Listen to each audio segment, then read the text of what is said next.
Hi, as I promised before, next portion of the Cane Hill Files. The best goddamn place that I've ever been into. We have some patient records. These are geriatric patients, so there shouldn't be anything very spectacular, but nevertheless I thought that it is worth sharing, so let's start. Without names, of course. Mr. age 75. Date of the interview 2nd of May 1972. This patient is a bachelor who was diagnosed years ago as having pernicious anemia, for which he received 3 monthly injections of Cytamen. The most striking feature about him is his severe facial disfigurement, which comprises a nevus covering virtually the whole side of his face. It seems clear that on account of his sensitivity about this, he has led the existence of a lifelong recluse. He says since his childhood, he has had to put up with a good deal of abuse from children about this. Until his 50s, he got by financially by composing paintings and ink etchings, and claims to have held a number of small exhibitions with these. However, he later turned to more formal employment as an engineer in order to make ends meet. There is no overt paranoia or other psychiatric symptoms, but he is undoubtedly an odd personality with many curious quasi-philosophical and pontifical ideas.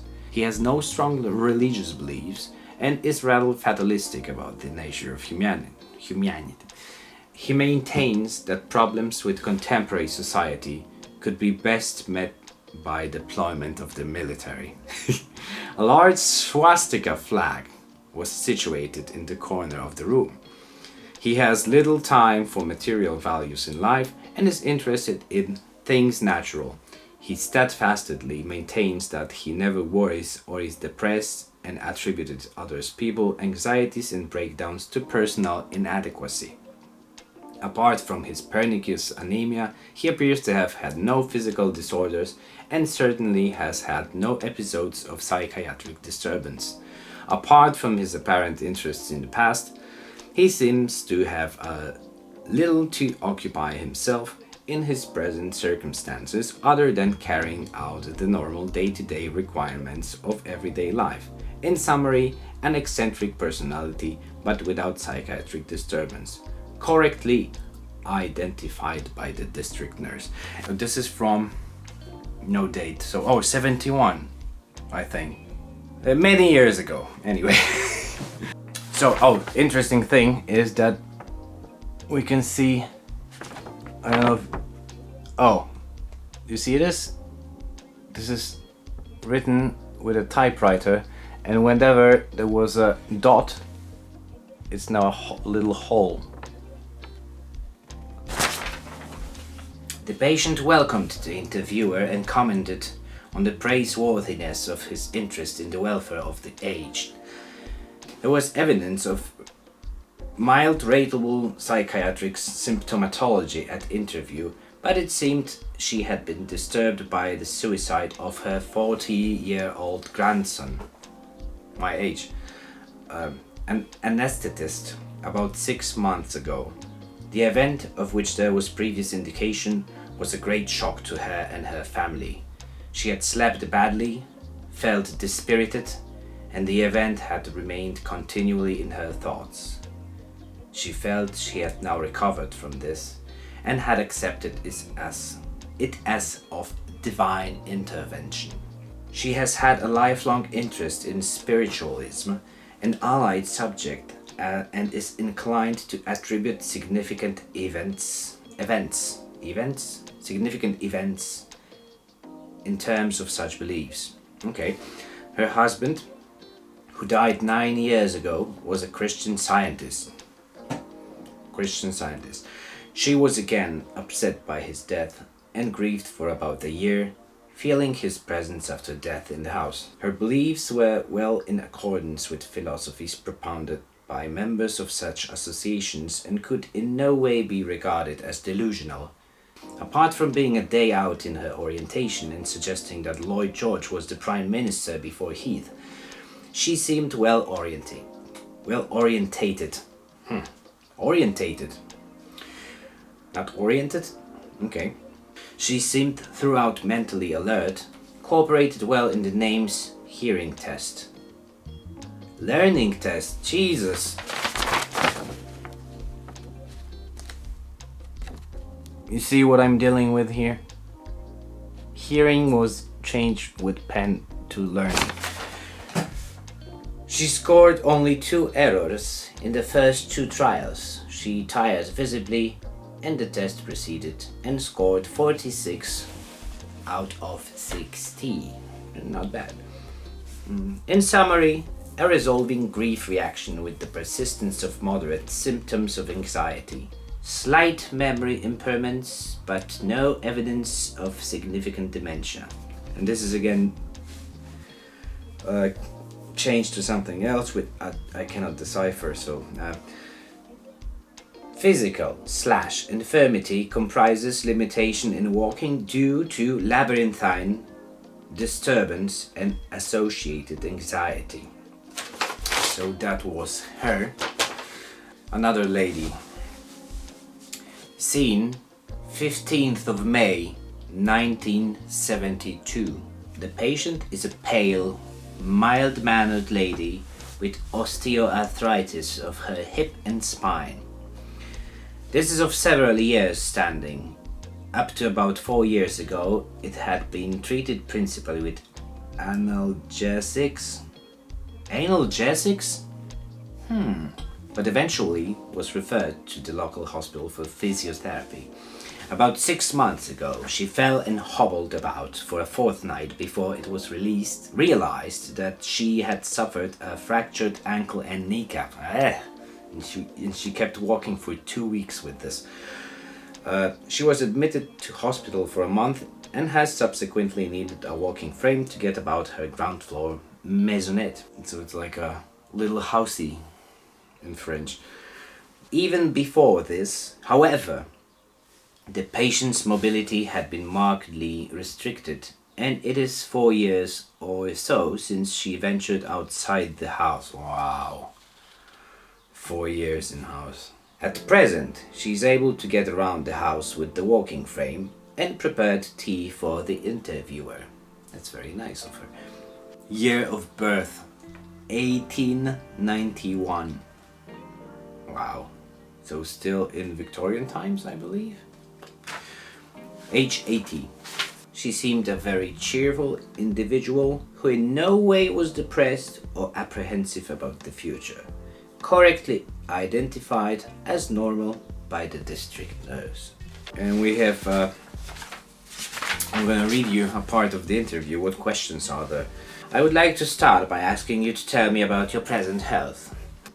Appetite, check. Nausea, 0. Bowels, constipated? I think, constipated. Vomiting, 0. Bleeding, occasional? Question mark. Pain, 0. Cough, sputum, sputum. I believe that means like spitting. There's something, I don't know. Wheezing, breathlessness, leg pain, ischemic, prolapse, 0. Lucky girl. Bleeding, 0. Weight. Do you think your weight has altered over the past 3 months? And it's just a check. So, can you walk beyond the house? Yes, I can. How far? What about the stairs? Self-care. Do you need help with dressing, feeding, toilet, towel? She needs a towel rail in her toilet. Do you think a lot about your bowels, heart, brain? Do you worry about the state of your health, my dear viewer? If replies suggest underlying delusional beliefs, probe blocking of bowels, rotting of brains, etc. Do you sometimes think that you might have cancer, heart attack, or another. Excessive concern with bodily functions, and we have points 4, 3, 2, 1, 0, and she scored 0, which means that she had no problems. Okay. Operations, accidents, jaundice, diabetes, everything. Have you always been like this, or is it something that has only started recently? Well, I've always been like this, and I just started showing it recently, so. Do you worry all the time, or only now and then? That's a tough one. All the time. Have you been very upset by worries in the past week? Yes, because it has been a month and I haven't put a new video yet, and it goes way too slow. So, do you worry a lot about things? Oh, I do, definitely. How have you been feeling in your spirits in the past week? Have you had spells or feeling sad or miserable? Many times. Can you snap out of it? Do you ever cry? No. She responded, no. Have you felt that life isn't worth living?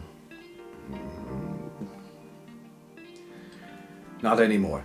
Have you ever thought of making an end to it all? Who hasn't? Depression, 0. I love my zeros. Do you have sad thoughts about the past? Do you find yourself thinking about death? Do you blame yourself for anything or feel guilty? If yes, do you feel you have sinned? That you deserve punishment? Imagine such a visit. Wow. These are really tough questions. Tough on the mind. What about your sleep? Do you have difficulty dropping off? Are you restless at night? Do you wake early? Unfortunately, I hate it. Have you lost any sleep in the past week? Oh yes. I have a small child. If the patient's replies indicates loss of sleep in the past week, go on as follows. How long have you had this trouble? Have you any idea why you can't sleep? How many nights in the past week have you lost sleep? How many hours sleep do you think that you miss on a bad night? Sleep disturbance, 0. Do you take any sleeping pills? If yes, go on to ask. Do you get them from your doctor? Do you take them every night? Or just now and then? How many have you had in the past week? Oh, who could remember? Do you find that you are easily upset or irritable with those around you? Oh yes, especially when I'm quitting smoking. If the patient's reply indicates irritability, go on as follows. How long have you been like this? Are you like it all the time or just occasionally? What sort of things upset you? Does this upset you? How has it been in the past week? So, irritability, 0. 76-year-old male. The patient is a long-standing chronic bronchitic. A lot of lung diseases in those years, in the 70s, judging from this.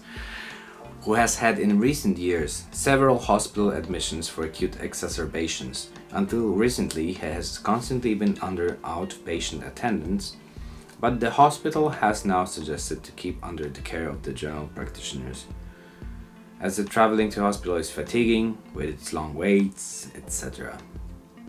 The nurse has recently been calling in daily to maintain surveillance of his general condition. His second wife died about a month ago, and he has been very grieved about this. She herself had been ill for 2 years, and in the final instance died quite suddenly.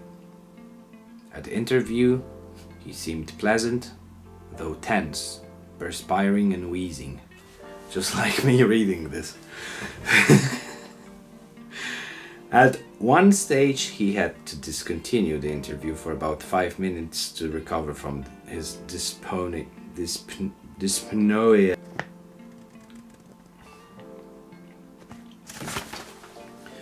He became very tearful when discussing his wife and could not bring himself to speak for several minutes. He is now very dependent on his stepdaughter, who lives nearby and is in constant daily contact with him. Good for him. He frets whenever she is late and worries lest his dyspnoea should become extreme in her absence. Over the past 18 months, it seems likely his dyspnoea has worsened, and now he seldom goes further than 50 yards or so beyond the house. He's a retired engine driver, hence the lung problems, I think, and seemed to have no special interest in his life. In summary, a severely chronic bronchitic now suffering from an acute grief reaction to the loss of his wife. And on that note we will end for today, but there will be part 2. And as a bonus, I will show you what a huge mess I'm sitting in. Look at this.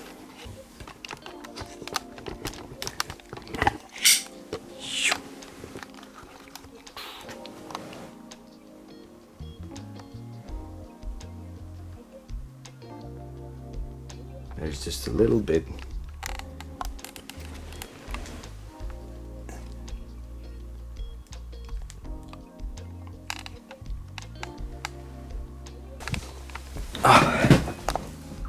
Thank you for watching. Bye.